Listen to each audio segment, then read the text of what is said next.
My father had been practically a teetotaler, a straight arrow.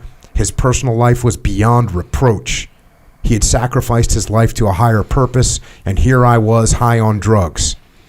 I left my friends and walked the 3 miles back to Hyannisport, swearing I would never do drugs again. By then it was morning, and I was in a funk, wondering how I was going to explain my all-night absence and cope with my exhaustion. A few blocks from my home, I ran into a group of boys who prescribed me a line of methadone, and that snort miraculously solved all my problems for that day.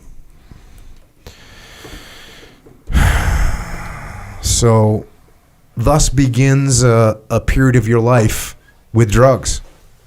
Yeah, so my what they call progression was very, very fast. Within several weeks, I was shooting heroin. And I did that from when I was 15 years old to when I was 28, and I got sober at 28. But, virtually all that time, I was taking drugs against my own conscience. So I was trying to stop. I was constantly making vows, making efforts to stop, but I couldn't do it. And the weird thing was, for me, that I had iron willpower in other parts of my life. I gave up candy for Lent when I was 13, and I never ate it again until I was in college. I gave up desserts the next year, and for Lent, I never had another dessert till I was in college. I was playing sports, I was playing rugby, and was trying to bulk up, so I started eating desserts again. And I felt I could do anything with willpower.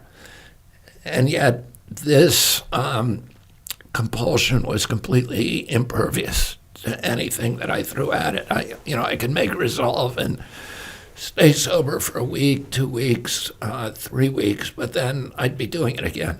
And the most demoralizing feature of this illness, of addiction, for me was my incapacity to keep contracts with myself. I would tell myself at 9 o'clock in the morning, earnestly, sincerely, honestly, I am never going to do that again. And at 4 o'clock in the afternoon, I'd be doing it. It was like somebody else had stepped into my body and was now manipulating the gears and driving the rig. And I had no capacity to bind that person with anything that I said earlier. And I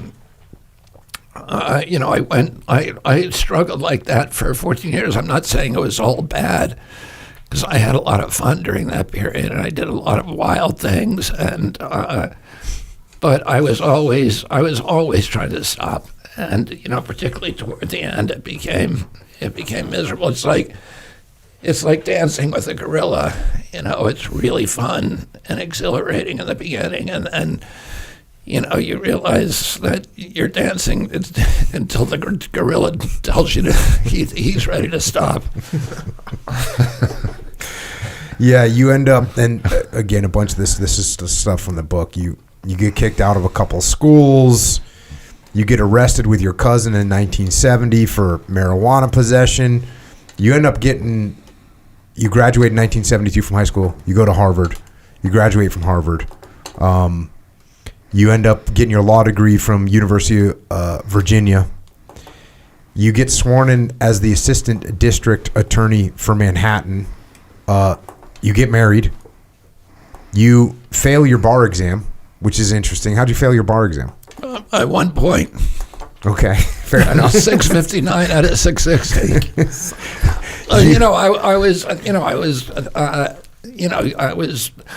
The weird thing about heroin for me is that it made me, I was very bad in school when I was a kid. I had ADHD, and the voice of the teachers just sounded like a foreign language to me. I couldn't understand anything.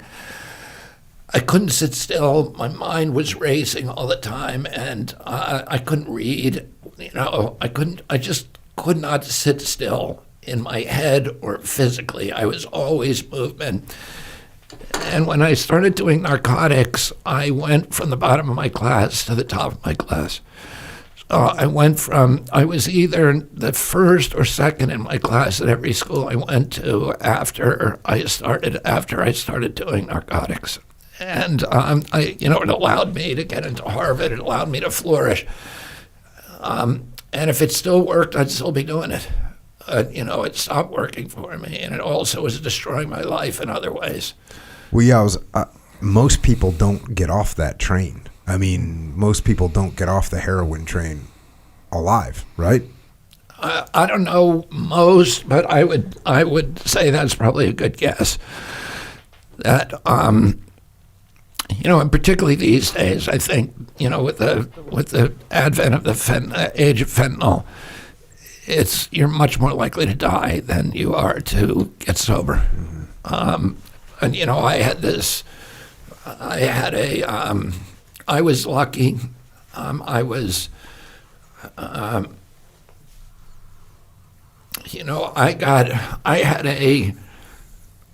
I had in 1983, at the end of 1983, when I went to a rehab, and I had a spiritual awakening that freed me from addiction. So it's almost like, for me, it was like a miracle, like almost as if I could walk on water. It would be that shocking, because I had really tried. And then suddenly it was just lifted. It was like as if it never had happened, as if I never had the compulsion. And I knew that I wanted to have the only thing that was going to save me was a profound spiritual realignment, that I had to change in some fundamental way the person that I was, because I was an addict. I was a junkie, and if I didn't change in a very, very fundamental way who I was, that I was going to either be white-knuckling it for the rest of my life and fighting the impulse, which would have been a miserable existence, or I was going to find some way to make myself into a normal person, just a guy who wakes up in the morning and is not thinking of heroin all day and cocaine. And I had a couple of things happen to me. One is, first of all, I'd read the lives of the saints, because we did that every night when we were kids. So I knew that there were templates, there were examples of people who, throughout history, who had these very decadent lives, like St. Augustine was one, till he was 30 years old. His mother was St. Monica, and she prayed for him every day till he was 30, and he was a whoremonger. He was living with prostitutes. He was a sex addict. He was a total alcoholic. And at the age 30, he transformed. He became the most important figure, and one of the most important figures in the history of Christianity. Saint Francis of Assisi, the same thing. He was, he led a rather debauched life. He was a soldier, and he was a party guy. He was a musician, and he was a party guy. And then he had this spiritual transformation. Saint Paul had the same thing. Everybody knows at Damascus. But I also had a personal experience, because I had a friend. Two of my brothers died from this disease, David and Michael, in ways that were as a direct result, ultimately, of this disease. One of them had an overdose, the other in a ski accident. But one of them, my brother David, had a friend who was one of his best friends who had the same level of addiction that I did, and that David did, and took drugs with the same enthusiasm and compulsion and recklessness and out of control.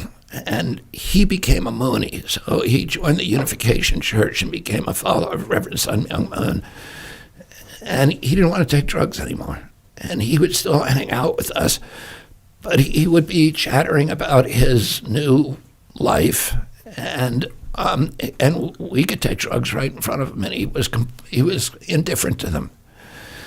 And I used to think about him, and I think to myself when I was getting sober, I think I'd rather be dead than be a Mooney, because that's the kind of narrow, view that I had of life at that point. But I wish somehow I could distill whatever it was that gave him this imperviousness to the compulsion without turning into a religious nuisance.